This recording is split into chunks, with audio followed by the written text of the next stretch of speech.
एक कंपनी की cash ratio उसकी बैलेंस शीट से कैसे कैलकुलेट कर सकते हैं। तो ये हमारे पास जैसे एक कंपनी की बैलेंस शीट है, तो इससे हमें उस कंपनी की कैश रेशो को निकालना है। तो कैसे निकालते हैं हम देखने वाले हैं। सबसे पहले यहाँ पे कैश रेशो का जो फार्मूला उसको मैं यहाँ पे लिख देता हूँ। कैश रेशो का जो फार्मूला होता है cash and cash equivalent divide by current liabilities.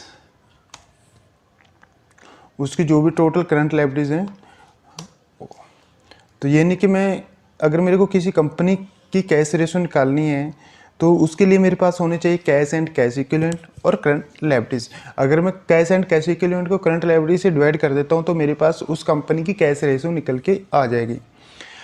अब मेरे पास जो करंट लायबिलिटीज हैं वो तो जैसे आपको पता है, मैंने लास्ट वीडियो में बताया था कि आपके यहाँ पे सबसे ऊपर जाओगे तो वहाँ पे आपको टोटल करंट लायबिलिटीज मिल जाएंगी।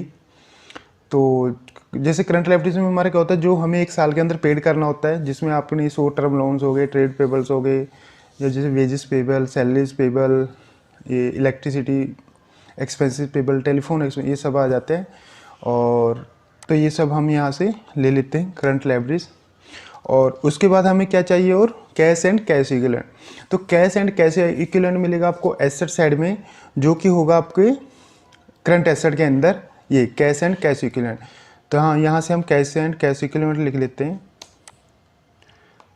तो मैंने यहाँ पे कैश एंड कैश इक्विवेलेंट लिख लिया है। अब मैं इसको कैश एंड कैश इक्विवेलेंट को करंट लायबिलिटी से मैं इसको यहाँ पे डिवाइड कर देता हूँ। तो मेरी यहाँ पे कैश रेशो आ गई है। तो मेरी जो कैश रेशो आई है वो है 0.34 टाइम्स। और हमेशा जैसे हमारी ये कैश रेशो क्या चीज़ है, कैश रेशो एक लिक्विडिटी रेशो है और लिक्विडिटी रेशो हमेशा टाइम्स में आती है।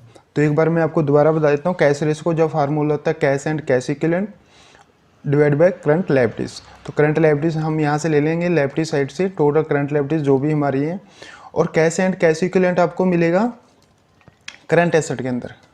तो करंट एसेट वहाँ से हमने कैश एंड कैश इक्विवेलेंट को उठाया।